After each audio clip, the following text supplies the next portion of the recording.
My name's Summer Chen, you're watching the Astrology Weather Station, and in honor of the upcoming 56th anniversary of the moon landing on July 20th, 1969, we're making July 2025's forecast a tribute to it. Just as humanity once took a giant leap onto the moon, the astrology this month invites us to reflect on our own leaps of faith in cosmic ambition. With the moon in astrology representing our inner world, emotions, and intuition, this is a powerful time to ask, where are you being called to explore beyond your comfort zone? While the times I present are for Pacific Standard Time, you can use the preloaded spreadsheet below to generate the times for your city's transits. Just search for your location's UTC offset number. Make sure to include whether it's negative or positive. For example, New York right now is -4. Put it under your UTC and hit enter. Let me know if you have any other questions, otherwise it's time to head to the moon. On Friday, July 4th, the day of America's birth, we've got a cosmic triple feature that sets the stage for a memorable day. First up, at 5:44 a.m., Venus in Taurus conjuncts Uranus in Taurus at 29 degrees, the critical aneretic degree. Expect the unexpected in love, money, or creative sparks, just like fireworks. Fun fact, Neil Armstrong, the first man on the moon, was a Taurus rising. Then, at 8:31 a.m., Venus enters Gemini.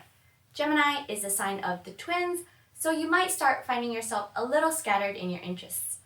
Just try not to get too distracted. By the way, the moon landing occurred when Venus was also in Gemini. And a pioneering Venusian, Sally Ride, the first American woman in space, was both a Gemini sun and Mars. At 2:33 p.m., Neptune stations retrograde at 2 degrees Aries. Neptune rules dreams, illusions, and the great unknown.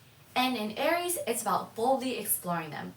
We're invited to turn inward to question our ideals and chart new frontiers to infinity and beyond. 2 days later, on Sunday, July 6th at 1:42 a.m., Venus in Gemini sextiles Aries Saturn at 1 degree. And 6 hours later at 7:46 a.m., Venus in Gemini sextiles Aries Neptune at 2 degrees.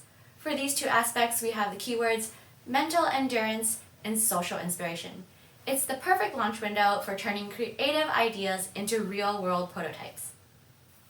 Then, early Monday morning, July 7th at 12:46 a.m., we experience a major shift. Uranus enters Gemini after about 7 years in Taurus. Historically, Uranus in Gemini has coincided with major turning points in American history, including 84 years ago during World War II. This isn't light turbulence, it's a course correction at the collective level. Innovation in communication, and possibly even warfare could accelerate. Buckle up because we're entering a new shadow sphere. At 1:43 a.m., which is almost exactly 1 hour later, Gemini Venus trines Aquarius Pluto at 3 degrees, which brings to mind a sort of strategic charm and persuasive diplomacy. So hopefully that will ease tensions between our nations. On Thursday, July 10th at 1:36 p.m., the Capricorn moon opposes Cancer sun at 18 degrees, the full moon in Capricorn. When the moon is in Capricorn, it's in detriment and it's opposing the sign it rules, which is Cancer. So this leans towards being a more difficult full moon. This is also actually the exact degree of Buzz Aldrin's Pluto in Cancer, who was the second man on the moon and reportedly a little upset that Neil Armstrong received most of the public and media attention, or the buzz. And not only that, he also had Mars in Capricorn directly opposing his Pluto in Cancer, a signature of ambition met with emotional intensity. So perhaps this full moon might stir up the pain of unacknowledged effort and the emotional cost of not receiving that recognition. Then, on Saturday, July 12th at 9:07 p.m., Saturn stations retrograde in Aries at 1 degree, where it will begin slowly retracing its path before re-entering Pisces on September 1st.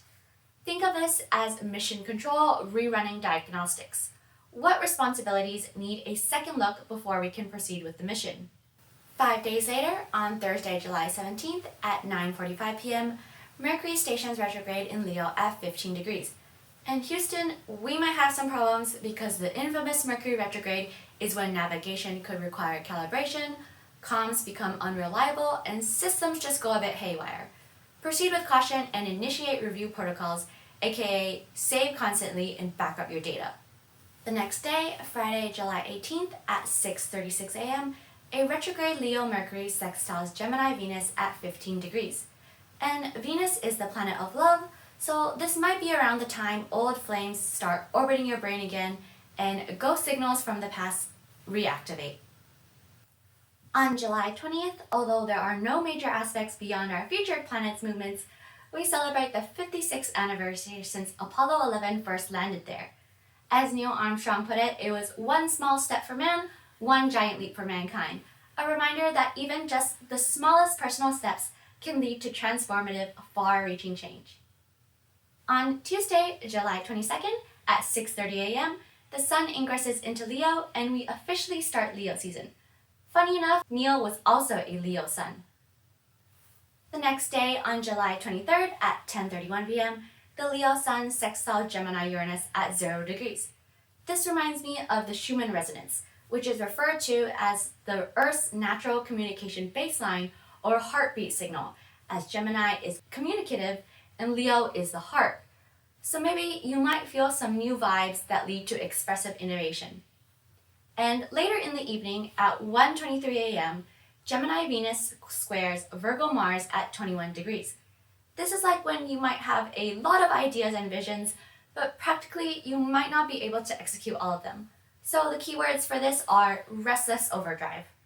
The next day, on July 24th at 4:23 a.m., the Leo Sun trines Aries Saturn at 1 degree. And at 7:10 a.m., the Leo Moon conjuncts the Leo Sun at 2 degrees, the new moon in Leo. These two actually remind me of Norman Vincent Peale's quote, "Shoot for the moon, even if you miss, you'll land among the stars." 3 hours later at 10:31 a.m., the Leo Sun trines Aries Neptune at 2 degrees. Much like the teamwork and vision that carried Apollo 11 to the lunar surface, these aspects support the courage to implement those previous visions with discipline and clarity. So the keywords here are focused ambition and heartfelt inspiration. The next day, on July 25th at 11:32 p.m., the Leo Sun opposes Aquarius Pluto at 2 degrees, a difficult aspect of power struggles and control. It echoes the Cold War era tension behind the moon landing, a competition for space dominance between the US and Soviet Union, a 20-year period now known as the space race. Fittingly, the race itself began under an Aquarius moon when the Soviet Union launched Sputnik 1 on October 4th, 1957. On Wednesday, July 30th at 8:57 p.m., Venus ingresses into Cancer, a sign that brings emotional warmth and connection, and is especially nice because it will eventually conjunct Jupiter later, so hopefully that means more positive things are on the horizon. The next day, on July 31st at 4:41 p.m., the Leo Sun conjuncts Leo Mercury retrograde at 9 degrees. Although it's 3 degrees away, both Neil Armstrong and Barack Obama were born with their suns at 12 degrees Leo, a signature of bold presence and iconic impact. I feel like Obama's been back in the news again recently, so, hopefully he can step in somehow and mediate or something. Like Barack Obama, if you're watching this, it's your time to shine. And those are all our major aspects for July 2025. Hopefully things won't escalate, but unfortunately astrology tends to launch right on schedule, and we're seeing some indicators of turbulent skies ahead. The thing is, if more people understood astrology, we might actually steer the course and change things for the better. So for now, I'm pausing for a bit on the weekly forecasts, just doing monthly forecasts to work on more general and introductory videos to astrology. If there's anything that's got you spaced out or confused, let me know in the comments, and then I can try and do a video on that. Until then, wishing you all a clear trajectory through the rest of your day, your month, and beyond. I'll see you guys in the next transmission.